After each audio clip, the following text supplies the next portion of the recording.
Hello everyone, গুরুজনদের প্রণাম আর ছোটদের ভালোবাসা জানিয়ে আমি সুমেলি চলে এসেছি সুমিস প্রবাস ডায়েরির আরেকটি নতুন ব্লগ নিয়ে।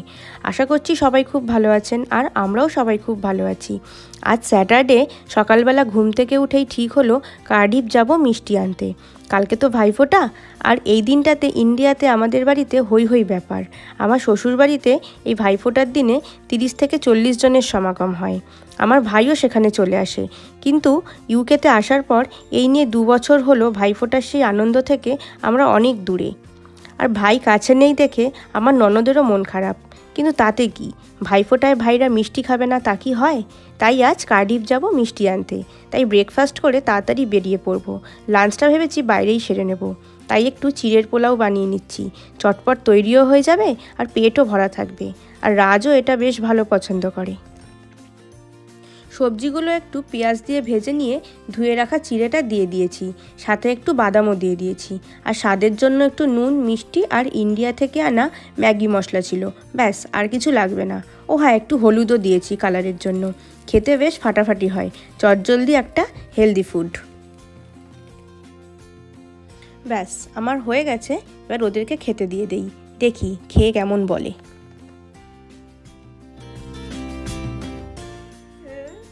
রাজা ভালো লাগছে? আমরা খেতে বেরোবো? কার্ডিফ যাবো আজ। আচ্ছা, কি খাবে কার্ডিফে গিয়ে? চলো দেখা যাক কোথাও কি দোকান আছে, কি দোকান পাই। আমার কার্ডিফ নিয়ে তো কোনো ভিডিও নেই, এই কার্ডিফ ভিডিও করবো, কার্ডিফ নিয়ে এই ব্লগ। চলো তাড়াতাড়ি খেয়ে রেডি হয়ে নি। হ্যাঁ রাজ, তাড়াতাড়ি খেয়ে নাও, তুমি দেরি করবে না। আজ বেরোবো বলে রাজ আর আজকে একদম লেট করেনি, সাথে সাথে সব রেডি হয়ে নিয়েছে। অন্যদিন হলে খাইয়ে দাও, আমার পেট ভরে গেছে, কত বায়না। আজ দেখলাম কোনো ঝামেলাই করলো না। যাই হোক, আমরা তো রেডি হয়ে বেরিয়ে পড়েছি। যাব ট্রেনে, টিকিট কাটা হয়ে গেছে অনলাইনে। কার্ডিফ হলো ওয়েলসের রাজধানী। ট্রেনে মোটামুটি আপনার 35 থেকে 40 মিনিট মতো লাগবে কার্ডিফ পৌঁছতে। স্টেশন পৌঁছতে আমাদের 15 মিনিট লাগবে। আমাদের বাড়ি থেকে walking distance train station 15 minute. এখানে তো অটোরিকশার কোনো অপশান নেই, তাই ওয়েদার ভালো থাকলে হাঁটার মতো ভালো অপশান আর আপনি পাবেন না। রাস্তা পার হলেই আমরা ট্রেন স্টেশন পৌঁছে যাব। শীতকাল পড়ে গেছে বলে গাছগুলোতেও পাতা ঝরে শুকনো হয়ে গেছে, আর গরমকালে এই গাছগুলোই এই রাস্তার সৌন্দর্য বৃদ্ধি করে। এই হলো আমাদের পোর্ট ট্যালবোট ট্রেন স্টেশন। আমরা ওভারব্রিজ ধরে স্টেশনে নামবো। অনেকবার যাতায়াত করেছে বলে রাজ এখন অনেকটা অভ্যস্ত হয়ে গেছে। ও লিফট ডাকুক, এবার আমরা লিফটে উঠে নেই।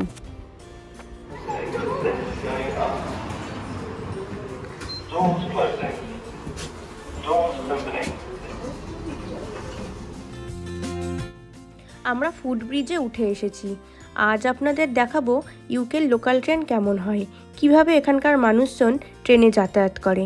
আর এখানে দুটো ভাষাই প্রযোজ্য, ওয়েলসের পাশাপাশি ইংলিশ। তাই সমস্ত ইনফরমেশানে আপনি ইংলিশের পাশাপাশি ওয়েলস লেখাটিও দেখতে পাবেন। চলুন এবার আমরা স্টেশনে নামবো।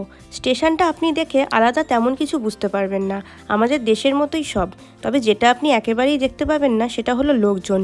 পুরো পোর্ট ট্যালবোটে শুনেছি গড়ে 30,000 লোক বাস করে, আর তার মধ্যে অর্ধেকের বেশি কারে যাতায়াত করে। তাই ট্রেনেও আপনি সেরকম বিশেষ একটা ভিড় পাবেন না, একমাত্র উইকেন্ড বা যে কোনো অকেশান ছাড়া। তাই এখানে এরকম 2 কামরার ট্রেনও পাওয়া যায়। এই ট্রেনটাও কার্ডিফ যায়, তবে আমরা এতে যাইনি। এই লোকাল ট্রেনগুলো প্রয়োজন মতো বগি লাগিয়ে পুরো ওয়েলসে চলে। আমরা গিয়েছিলাম GWR এর ট্রেনে। GWR হলো গ্রেট ওয়েস্টার্ন রেলওয়ে, যেটা ইউকের সম্পূর্ণ সাউথ অ্যান্ড ওয়েস্ট পার্টটা কভার করে। আর 15 মিনিট পর আমাদের ট্রেন আছে, তাই আমরা 15 মিনিটস ওয়েটিং রুমে ওয়েট করে নিই। চলুন।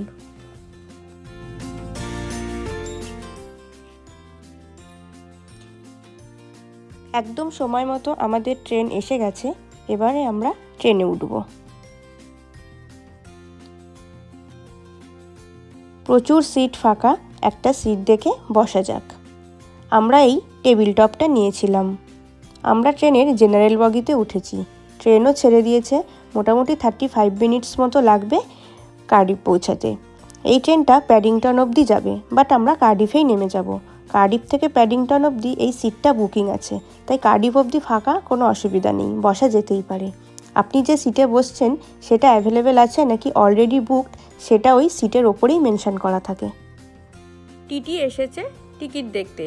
আমরা অনলাইন টিকিট কেটেছিলাম দেখে জাস্ট উনি কিউআরটা স্ক্যান করে নিলেন।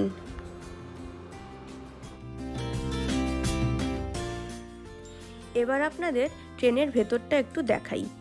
এরকম দুটো করে দুদিকে সিট, আর বাদিকে দেখবেন লাগেজ র্যাক আছে, যেখানে বড় ট্রলি বা লাগেজ রাখা যায়।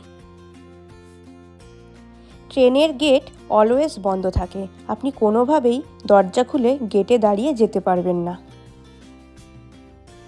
একটা কামরা থেকে আরেকটা কামরায় যেতে গেলে আপনাকে এই অটোমেটিক গেটগুলো পেরিয়ে তারপরে যেতে হবে। যদি আপনি ট্রেনে প্র্যাম বা সাইকেল নিয়ে ওঠেন, সেগুলো রাখার জন্য আপনি নির্দিষ্ট স্পেস পাবেন, আর প্রতিটা বগিতে ওয়াশরুম তো আছেই। এই দিকটা ফার্স্ট ক্লাস বলে আর যাচ্ছি না, তবে ইউকে দেশটা এতটাই ছোট যে আপনি যদি ইউকেতে নর্থ টু সাউথ পুরোটা কভার করেন ট্রেনে, ম্যাক্সিমাম 7 to 8 আওয়ার্স টাইম লাগবে। তাই এই ট্রেনগুলোতে কোনো স্লিপার সিট থাকে না। এই যে সামনে এদের দেখছেন বেলুন নিয়ে এত সুন্দর ড্রেস পরে সুন্দরভাবে পার্টি করছে। আমি গিয়ে জিজ্ঞাসা করলাম যে কি এদের অকেশান, তো জানতে পারলাম এদের মধ্যে একজনের বিয়ে ঠিক হয়েছে, আর বিয়ের আগে এরা একটা ব্যাচেলার পার্টি সেলিব্রেট করার জন্য কার্ডিফেই যাচ্ছে। তাই সবার সাথে গল্প করে একটা সেলফিও নিয়ে নিলাম। এরা মানুষের সাথে গল্প করতেও ভীষণ ভালোবাসে। এই যে ভদ্রমহিলা আসছে দেখুন, ইনার কাছে একটা ট্রলি গাড়ি আছে। আমাদের দেশে ট্রেনে যেরকম হকার ওঠে, এখানে তো সেই কনসেপ্টটা নেই, তবে আপনি এখানে সব কিছু পেয়ে যাবেন আপনার যেটা চাই। চা কফি থেকে শুরু করে যে কোনো জুস, চকলেট, কুকিজ, ইভেন যে কোনো ড্রিঙ্কসও আপনি এখানে পেয়ে যাবেন। নিজেদের মতো করে এখানে সবাই ড্রিঙ্কস এনজয় করতে পারে ট্রেনে বসেই, তাতে কেউ কাউকে ডিস্টার্ব করে না।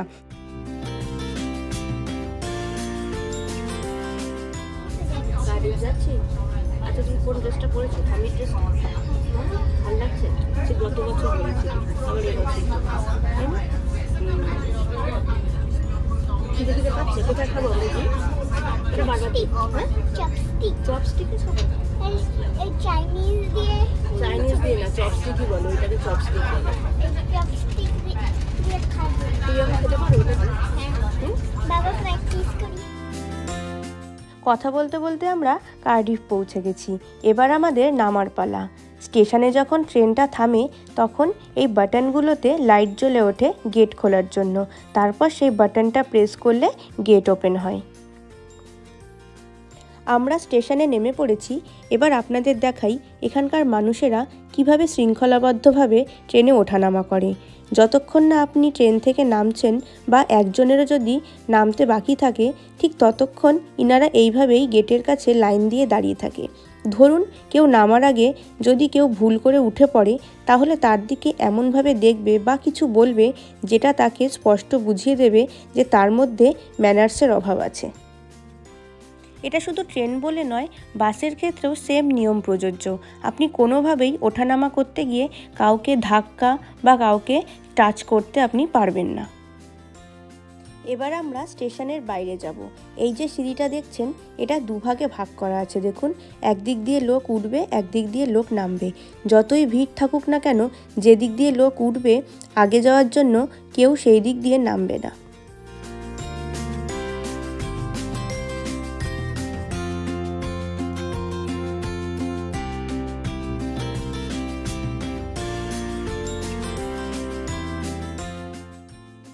এখানে সমস্ত সিঁড়ির সামনেই মেনশন করা আছে আপনি কোন দিকটা দিয়ে উঠবেন আর কোন দিকটা দিয়ে নামবেন, এবং সবাই সেই মতোই চলে।